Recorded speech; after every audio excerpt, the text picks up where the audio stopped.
Hey everyone! When you think of a broadcast studio, you're probably thinking of cameras, big mixing desks, maybe some bright lights. But for the past 20 years or so, the real revolution hasn't been what's in front of the camera, it's been happening behind the scenes, hidden away in the equipment room. Today we're going to pull back that curtain and look at broadcasting's great IT revolution.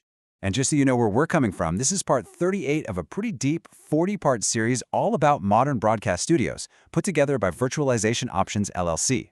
We're zeroing in on Chapter 38 today, which is all about how IT completely changed the game.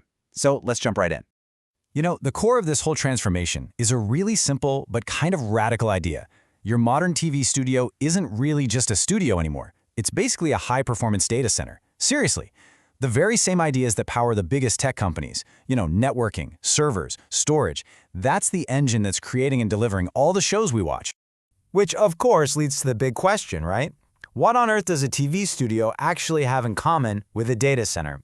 The answer is, well, it's a lot. Way more than you'd ever think. Just look at this. This isn't some server rack in an office basement running spreadsheets. This is the broadcast. It's the new beating heart of the studio. Every single frame of video, every bit of audio, it's all being processed, stored, and shipped out from right here. This convergence is what has completely reshaped the entire industry.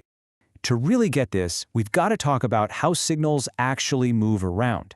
We've gone from a world of dedicated physical one-trick pony wires to a world of digital packets, just like the internet, flowing over a network. It's a massive, massive leap. And you can literally see that change right here. On the left, that's the old world, clunky, single-purpose hardware. Every single function needed its own dedicated heavy-duty cable. It was a mess.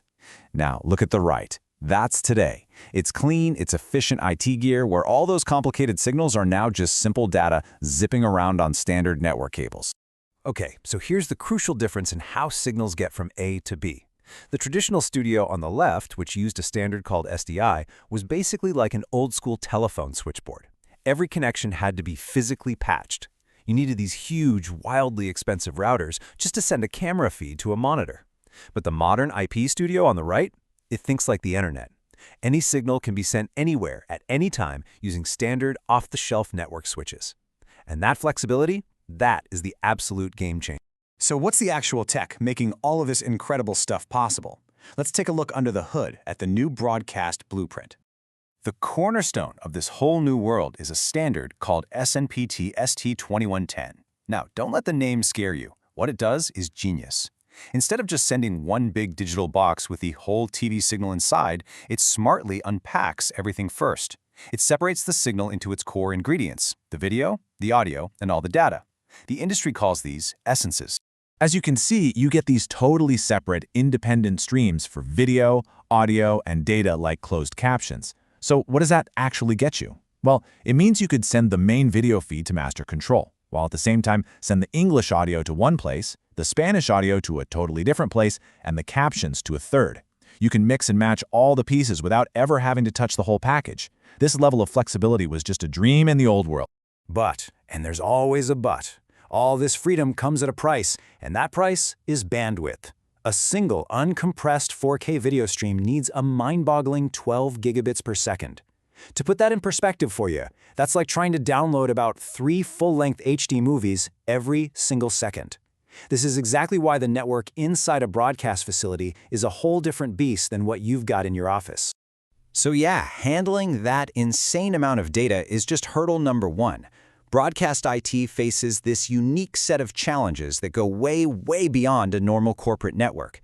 It really all boils down to 3 things: precision, power, and protection. This quote from the material we're looking at just says it all. In regular IT, right, if your email takes an extra half second to show up, or a little bit of data gets lost and has to be resent, who cares? Nobody even notices. But in live broadcast, that little bit of packet loss or jitter isn't a minor glitch, it's a frozen frame on the Super Bowl or a pop in the audio on millions of TVs. There are no do-overs. The standard isn't just good enough, it has to be absolutely perfect. So how in the world do you make sure the audio and video, which are now flying around as separate streams, all line up perfectly? The magic is something called PTP, or Precision Time Protocol. Let's break it down. It all starts with a grand master clock. Think of it as the facility's ultimate pacemaker, often synced to GPS for dead-on accuracy. That timing signal gets blasted across the network to every single camera, microphone, and server, making sure they are all marching to the exact same beat with insane sub-microsecond precision. That's what guarantees your sound and picture are always perfectly locked.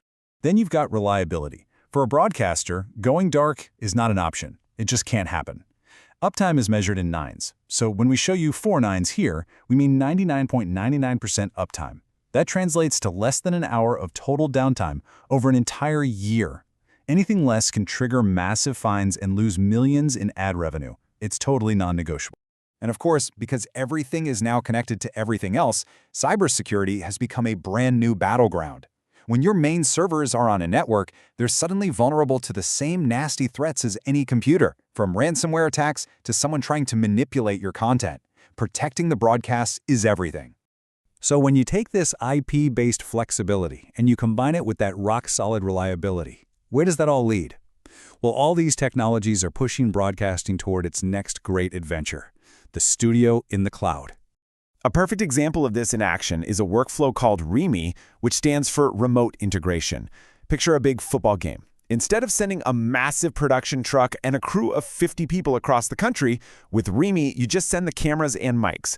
All of those raw feeds get beamed back over super-fast networks to one central studio where the whole crew, the director, the audio engineers, the graphics people, can produce the entire show like they were sitting right there in the stadium. This is a complete revolution in logistics. On the left, you've got the old model, a multi-million-dollar studio on wheels that you got to drive to every single event. And on the right, that's the new way, one central production hub. That one team using that one set of gear can produce a game happening in Boston in the afternoon and then turn around and do another one from San Diego that night, all without ever leaving their building. The efficiency gains are they're off the charts. And this is where the cloud just blows the doors wide open, taking that flexibility global. Imagine this. You need way more processing power for the Olympics. You can just scale up on demand without buying a single new piece of hardware. Got an editor in London who needs to work with a producer in LA? No problem.